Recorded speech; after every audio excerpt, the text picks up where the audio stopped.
Birds in Paradise. Stick with it. The Burbs.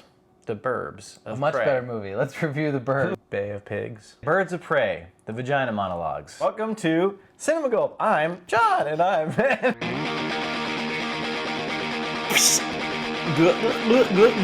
Welcome to Cinema Gulp.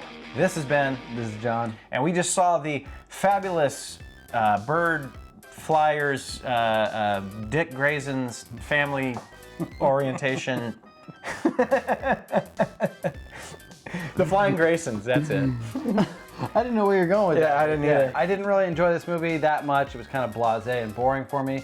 But the stuff that focuses on Harley Quinn is the best stuff of the movie. The stuff with all the Birds of Prey, I don't even know why they're called that because I think only one of them is named after a bird. None of that stuff worked for me. It wasn't interesting, especially Rosie Perez. I didn't care for anything going on with her except for her t-shirt. Yeah, except for her t-shirt. t-shirt. Fun. I shaved my balls for this. I mean, I feel like that's how I felt while watching the movie. Why did I shave my balls and get ready to see this movie? I would take another movie with Margot Robbie playing this character. Like, I don't necessarily call for a sequel to this movie, but she is really great at this character.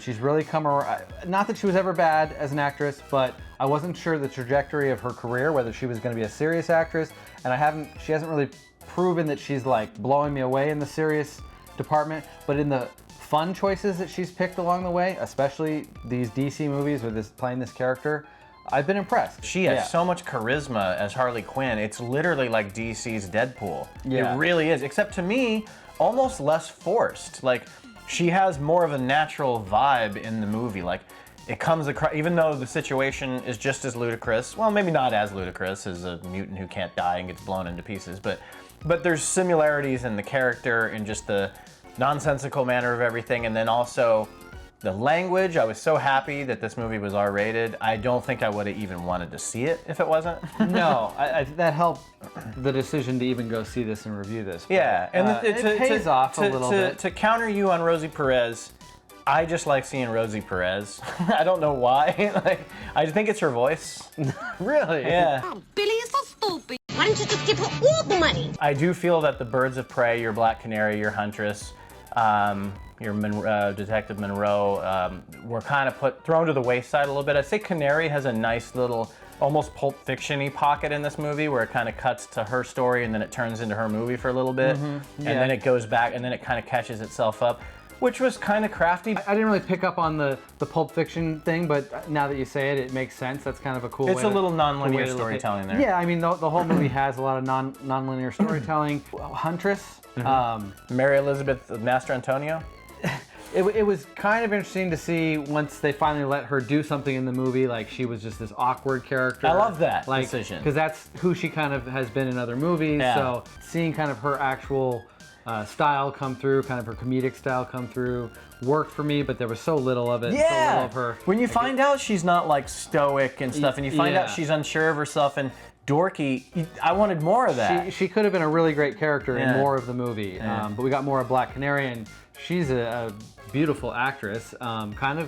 Kind of interesting. I mean, I want to see her in some other stuff. I don't know what I've seen her in before, probably. Yeah, I don't recognize her, but yeah, she's stunning. The character, I don't know, just didn't really make a huge impact on me, other than having some cool fight scenes. But let's talk about the fight scenes a little bit. Yeah. They went with the typical Zack Snyder kind of slow down, ramp up the fight scenes, and I don't know, that I'm so over that style. They could have done some interesting stuff with this because I think those actresses did an amazing job in the choreography, but there was an element that felt slow to me. Some of those moments where they're ramping up the speed and stuff like that, but there was an element of the choreography that was slow, even though it was really cool and inventive in a lot of the fight scenes. I loved most of the action in this movie, the way it was shot. I love the stunts. I love the comic booky way that she just throws a stick of dynamite and a car blows up. I love that chase with her on the roller skates and the way the stunts are choreographed. I love the fight scenes. I love that the camera decides to go wide so you can see what's happening and who's fighting who. And I love that there's long sequences that feel like they're exhausting you the way very John Wick style. My problem with all those is what you just said, which was that the editor, or whoever's choice it was, I always just say editor because it's in the editing that this happens, but it's the slow-mo when Harley does a cool kick move or a cool move with her bat. they think the audience is so dumb, and most of us are, that you have to slow it down right in the middle and show us the kind of flip she's doing and then speed it up 400% some of these to see how the move finishes. And it's like, I just want to see it. And that tinkering is in every single fight move that Harley does. It's overused. If they use it sparingly throughout any movie, any action movie, it can have the impact, cool moment. I mean, I don't care what action movie, that you can do that once or twice and it might be like, you'll really remember that moment. Because why ruin it? Every single move, every choreographed move has it. It just because the director really lets the fight scenes breathe. But I love the way the stuff is choreographed. I just think they kind of messed with the tinkering of it a little bit. Yeah, I totally agree. There's enough violence throughout it. It earns its R rating. There's some brutal stuff. The villain, we haven't talked about him. Ewan McGregor. Obi-Wan Kenobi. Early when you're introduced to him, he's pretty sadistic, lives up to being the villain of the film. But there was something about the tone of his scenes. They were played to be really serious, I thought, when I was expecting it to be a little bit more comedic. Because, I don't know, with the Deadpool sensibilities of this movie, I was just expecting comedy throughout, and I was not laughing. I thought he was funny. Well, that's the thing. I think you thought it was funny, and I do know that people laughed at some of the scenes he was involved in. None of the comedy of this movie connected with me. I mean, he's mostly just shouting chuckles, the F word. But well, that's the thing. That's why it wasn't really that funny. It's more his mannerisms and stuff. I like watching Ewan McGregor chew it up, and you don't get to see him chew it up that much. I don't think I'd seen anything that Kathy Yan had directed before, and obviously it makes sense to get her to direct this movie. But I thought she was good. I thought the colors and the set were so expressive and like explosive, and it was so much more like what I think they wanted the Suicide Squad to maybe come across more this way, but then someone's like, David Ayers was like, no, serious, and then they said, no, goofy, no, serious, no, goofy, and it turned into a mess. With this one, so much more fun. I loved, the production design, some of the sets and stuff. I thought she had some big balls too. Like, you could, if you didn't know any better, you think this was directed by a man. There's some scantily clad shit in there. I'm a little bit higher on the movie than you because it just, like I said, sometimes I get immersed when the colors really hit me, and like I did think it was shot beautifully, and I thought it like looked gorgeous, and the lighting was gorgeous, and Margot Robbie's so much fun.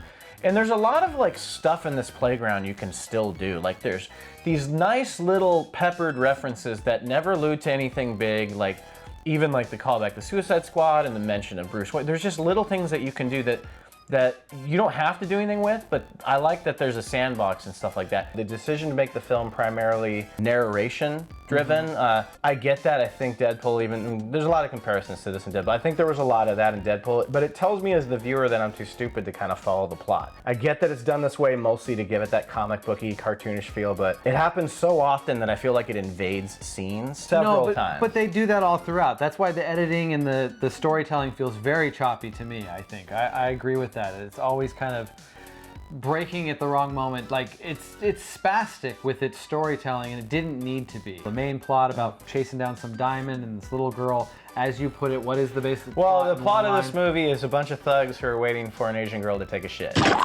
There was some fun editing moments, kind of in the introduction, the beginning of the film when we kind of see the emancipation of Harley Quinn. Getting her new pet had some really fun moments. Oh, I love Bruce. Yeah. I want Bruce. a laughing hyena so bad. You know what's cool about the movie, and this isn't a spoiler, but the opening where you're kind of getting to know who she is and they're kind of playing catch up with. I love its progression because her character started out as a cartoon character, so the first time you see her in that opening is a cartoon version of her. And then it kind of changes through like the years and different iterations of that character and like Batman and Joker and stuff like that. Yeah. It's really creative. I love that opening scene. I love an opening scene that draws me in with a little comedy and creative kind of animation and stuff. I was connecting with the Harley Quinn character, but eventually the film just started to deflate for me. As I'm going to try. See it deflating. All right, my Gulp score for this, deflated, somewhat forgettable, waste of time in the theater.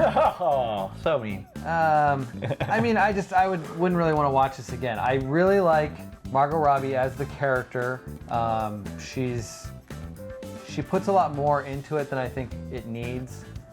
this movie would still sell itself with all the flashy colors, the action scenes, the beautiful women, but what she does with the role is pretty good. So I want to see another movie that maybe focuses on her more. That this movie for me is going to get a 4. Okay, all fair points. I didn't think it was forgettable. Like, I would definitely watch it again just because I thought it was funny. I thought it was entertaining. Kathy Yan, someone who I think has definitely a stylistic eye, at least. I think she's got some work on the storytelling perspective, but a lot of it does feel like it was maybe in the writing and some of it in the editing. I think the stuff that she came in to do, she nailed. Like, I liked, even though some characters get thrown to the wayside, I still kind of liked everyone except like the pickpocket girl. Yeah, but I don't know, like Margot Robbie's just, she's so charismatic. Like you can't take your eyes off her. It's weird that how much she looks like Jamie Presley from 2003. I'm with you. I'd like to see her do another movie where maybe she just meets a whole nother group of people. Wait, you know, I'm like, sorry. She is in Suicide Squad 2, right? I hope so, because all these other villains in this second one, I don't know who the fuck they are. like crocodile skin footman, like I don't know, beef jerky toes. Anyway, These Quentin Tarantino villains. I give Birds of Prey and Harley Quinn's bedtime stories of severe bad language and gratuitous violence and nudity a 6.75. Thanks for watching, everybody. If you like this review, click like. Thanks for watching, everybody. If you like this review, click like, subscribe to the channel, and share with your friends. John, where can they find us? You can find us on Facebook, although I'm never there. Twitter, I'm on that a lot. And Instagram, I should be on that more. Look for us under Cinema Gulp. Until next time, I'm Ben. I'm John. We drink your cinema. I drink it up!